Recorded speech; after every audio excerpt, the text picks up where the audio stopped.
Good morning. Good morning. Or good afternoon. Good evening. I don't know whereabouts you are. You could be in somewhere in the Eastern Hemisphere, Western Hemisphere, um, somewhere on the continent of Africa. I hope it can get over there. Hope my message gets there. This is the Angels in Politics broadcast. I am your host, the White Collar Goon, the creative and artistic manifestation of Angels in Politics. And remember, you are the news. All right. Have you had your meal yet? Have you had your breakfast? Okay, so I haven't either. As you can see, I just recently got this coffee, but the funny thing is, I was supposed to go to the Ronald McDonald House. I was supposed to be doing some volunteer work, but the time has been rescheduled, so I have some time to sit here and speak with you a bit before heading back. I was supposed to be there at 9.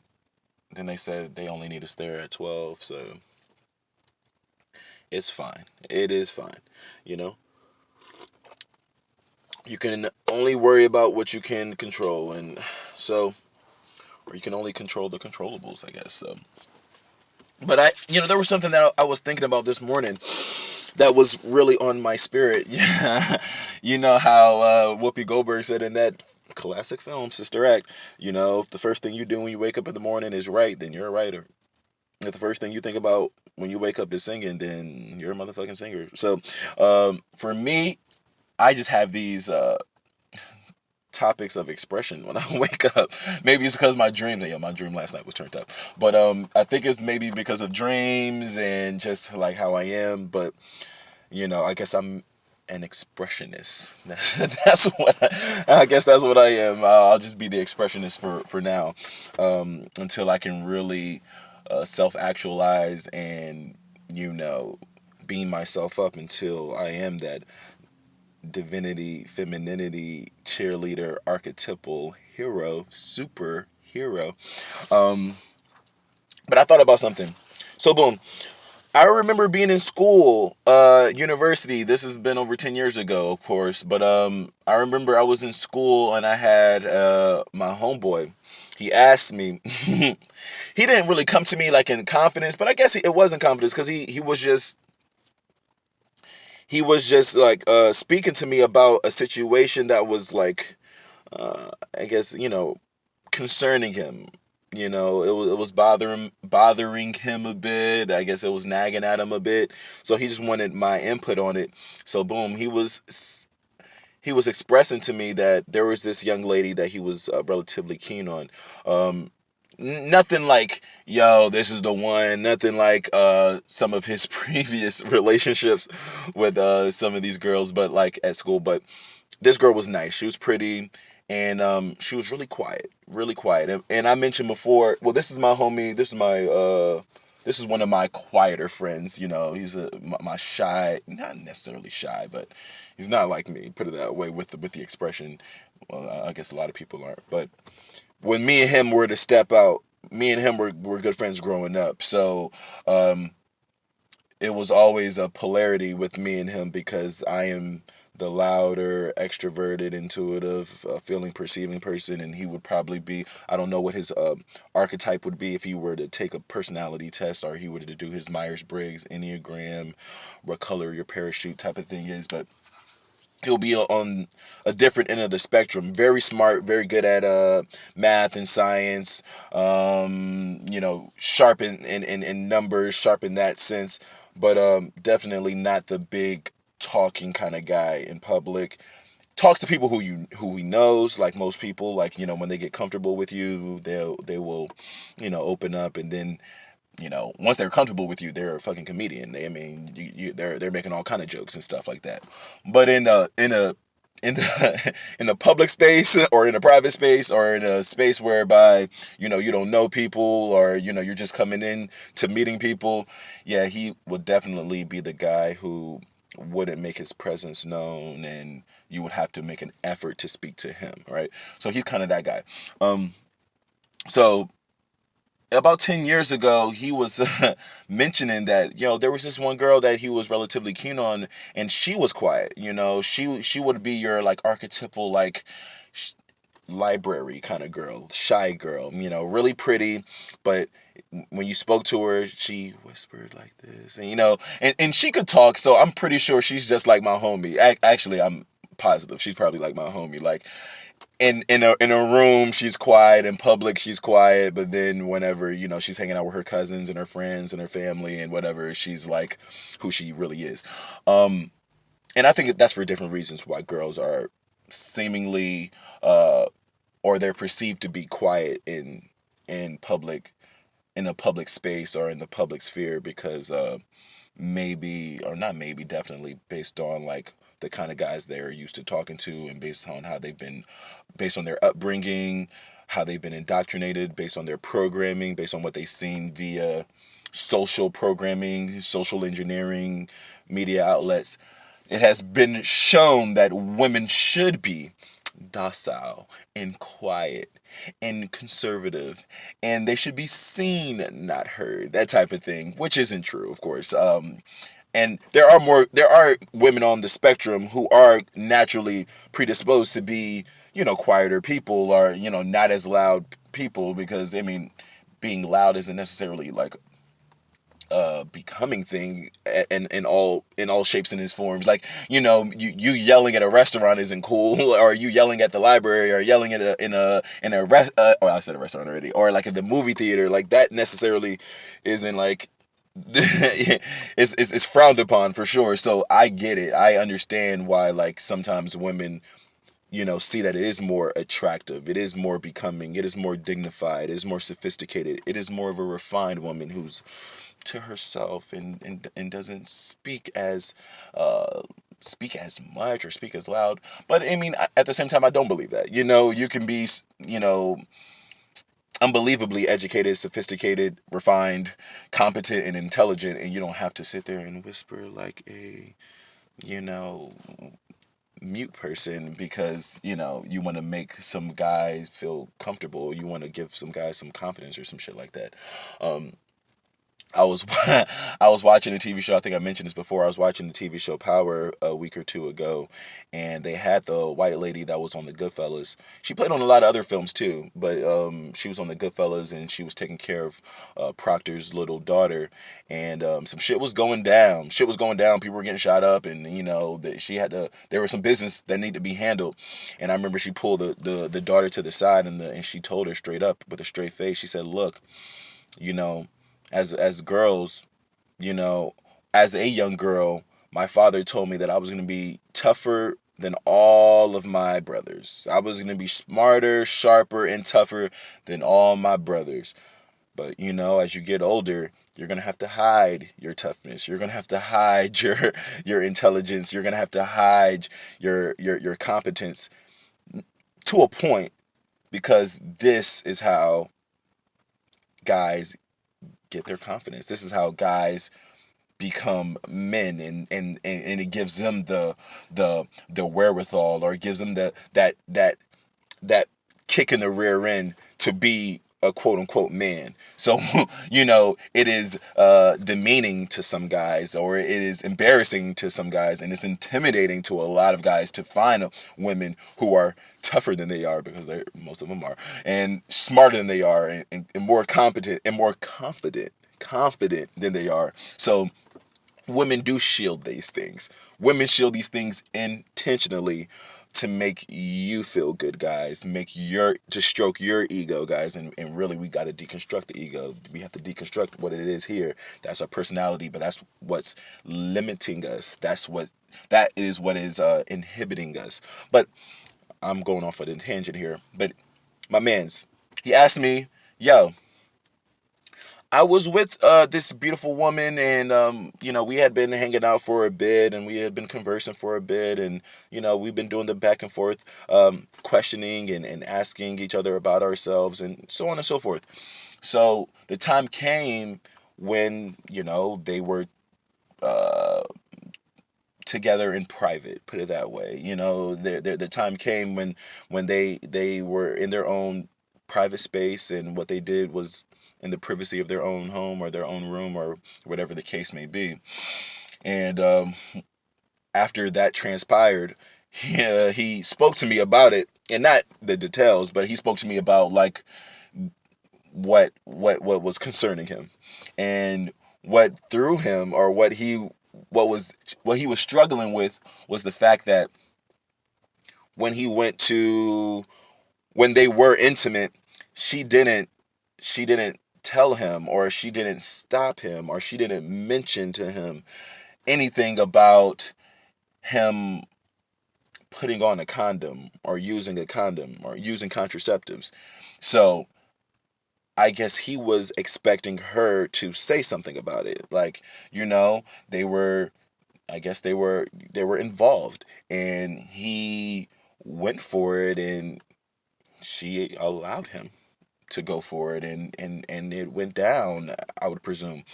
And instead of him being um I guess pleased with it, he was, I guess, pleased that it happened, but he was more taken aback with the girl. And he spoke to me about it in the sense of like, wow, I thought she was, she's a good girl, she's a quiet girl, she's one of those archetypal quiet, library girls. Like, she didn't even say anything. She didn't even tell me to put a condom. She didn't even mention anything. So I guess from him, he was conflicted. There was a conflict there, because I guess he would presume like, wow, if she's not telling me to put on a condom, then, and it's not like they were talking for a long time. It's not like they were lovers for a long time. It's not like he was putting a ring on it. It was just like, so he felt now like, well, if this kind of girl doesn't stop guys from putting on the condom, then maybe his mind went to wonder like, well, what other kind of girls are out there? Or what kind of girl who has this type of, aesthetic, or this type of vibe, or this type of,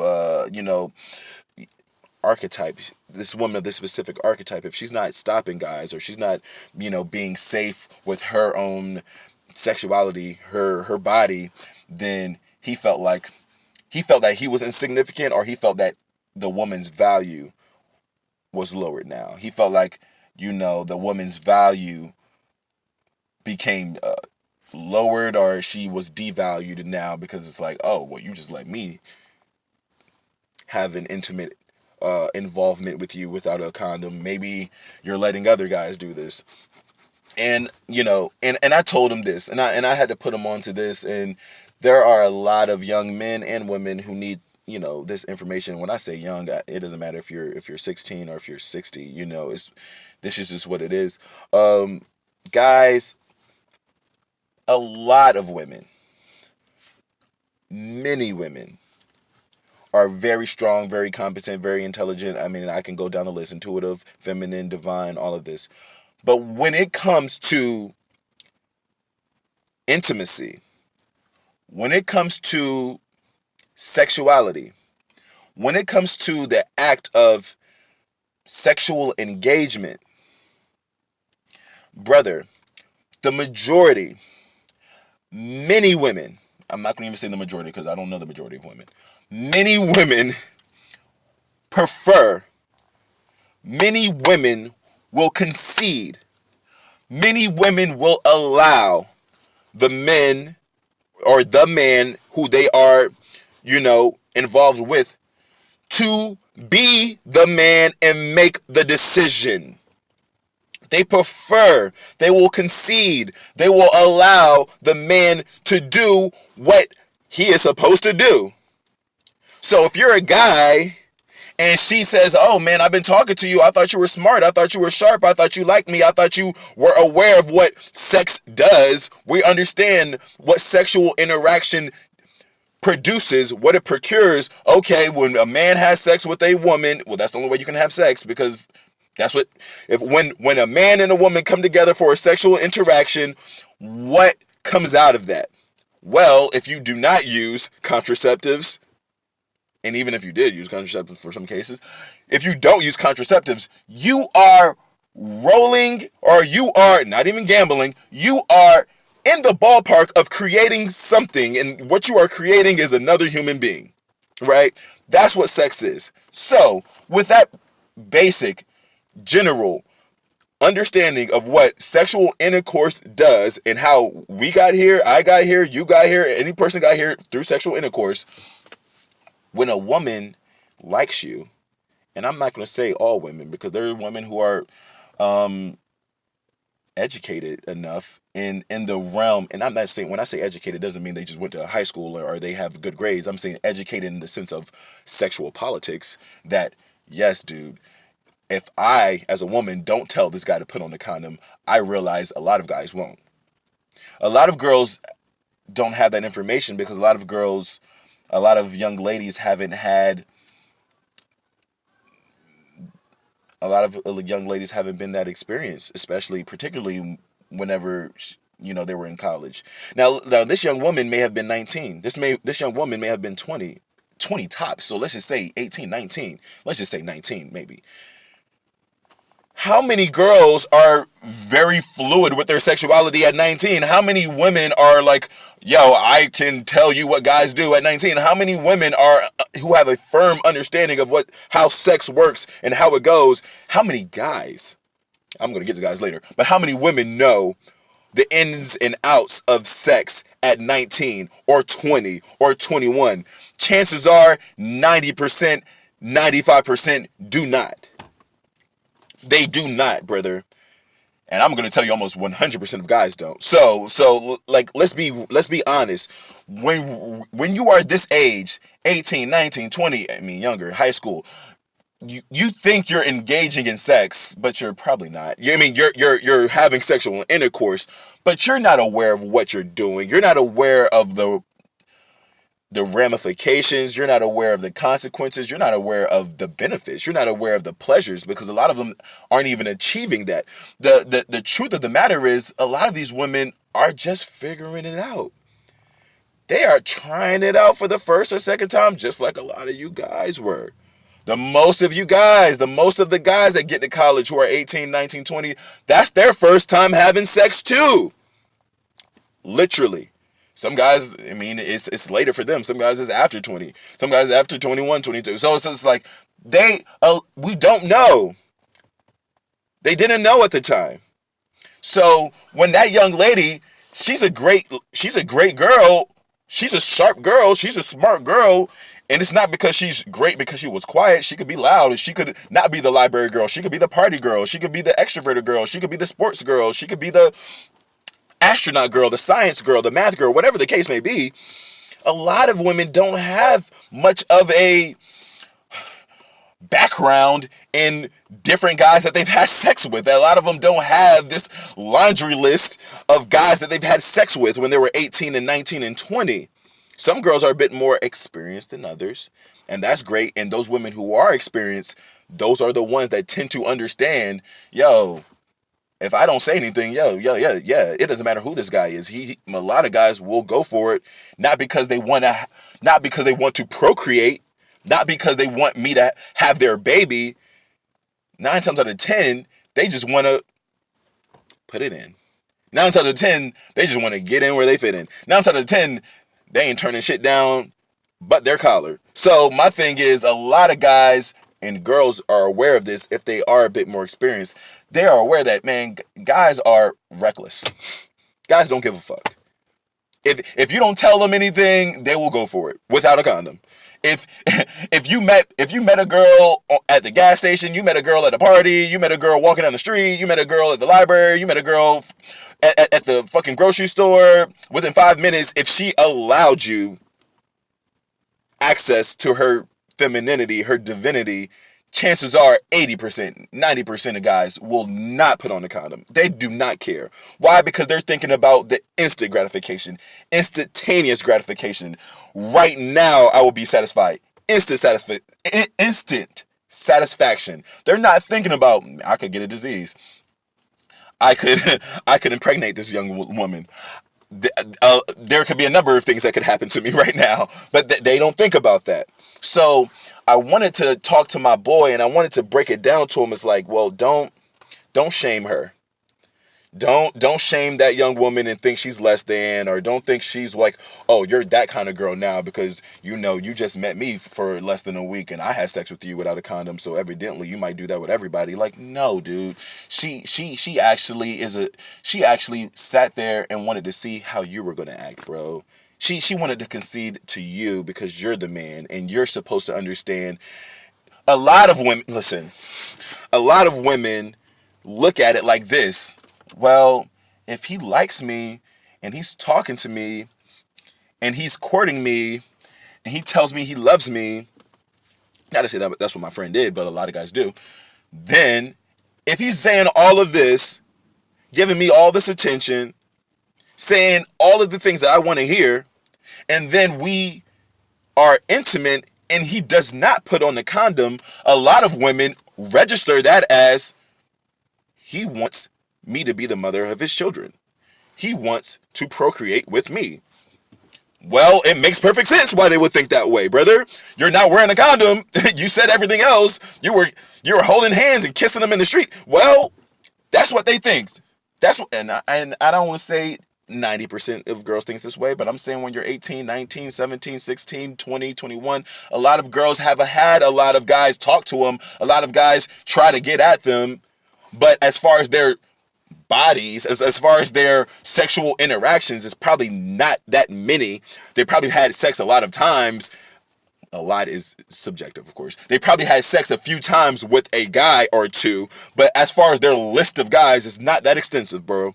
It's not that extensive at 19. It's not that extensive at 20. It's not that extensive at 21. For these narrow-minded guys, they might think. For these conservative guys, they might think. For these traditional guys, they might think, oh, man, you had sex a few times, you're a hoe. Like, no. They're unaware. They're not in the know.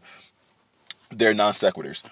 If you really understand it, guys, like, a lot of women think that way. A lot of women say, like, bro, like, they don't really think when they're that young. Like, they don't really think that guys are that reckless. You know what I'm saying? They don't really think that guys are that, like, stupid in this sense. They don't really think that guys are just walking, talking, fucking bags of unfiltered, unregulated testosterone. They don't get that. They don't get what's going through our psyche. They don't get what's going here because we don't think here when we're 19, 20, 21. Some of us aren't thinking that way when we're 30. Some of us aren't thinking that way when we're 40. We're thinking down here. We're thinking down here. A lot of men, a shit ton of men. So when girls are saying, whoa, like, this guy, yo, he's on me, man. He loves me. He's looking me up and down. You can tell, women can tell, okay, he likes what he sees, for damn sure. Women can tell, okay, yes, this guy, he likes what he sees. He likes all of this. He's into this. He's into me, for damn sure. He's into the physical.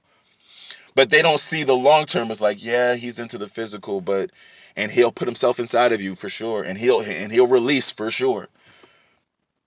Will he take care of you? Will if you tell him you're pregnant, will he be around? If you have this baby, will he be present? So young ladies, like, that needs to be in the psyche. That needs to be the psychology. That needs to be the mentality. That needs to be the understanding. You have to understand that, because emotions can be overrated. Emotions have you thinking irrationally. Your emotions might say, well, he brought me flowers and he told me he loved me and he didn't put on a condom, so he must want to see me as the mother of his children. He must want me to bear his children. He must want me to bear his son and his daughter. And the chances are he doesn't. The chances are he doesn't. So my homeboy, I guess he was a bit taken aback, because he don't want kids or anything like that, at least not at this time. And to this day, he doesn't have kids. So, like, he didn't want that. And I'm pretty sure she didn't want it either. She didn't want it either. But she allowed him to sort himself out. Like, bro, sort yourself out. Is this what you want to do? No condom? Okay. Now, I guarantee by the time she's 23, 24, she's had more experiences, and now she knows for a fact, okay, now all these guys are kind of like this. So now she might be the girl who keeps condoms with her. She might be the girl who takes her own contraceptives. She might be the type of girl who's now smart enough to be like, bro, in the middle of that kissing, in the middle of the touching, in the middle of the patting, in the middle of all this, self-discovery of our bodies, before you get anywhere close to that divinity, go ahead, bro. Put on the condom. Put on the condom, bro. You know, because she's sharp now. Now she's understanding. And it takes trial and error for women to understand that. And for guys, you need to understand that as well. They will allow you to take the lead, but you need to be sharp and you need to be smart.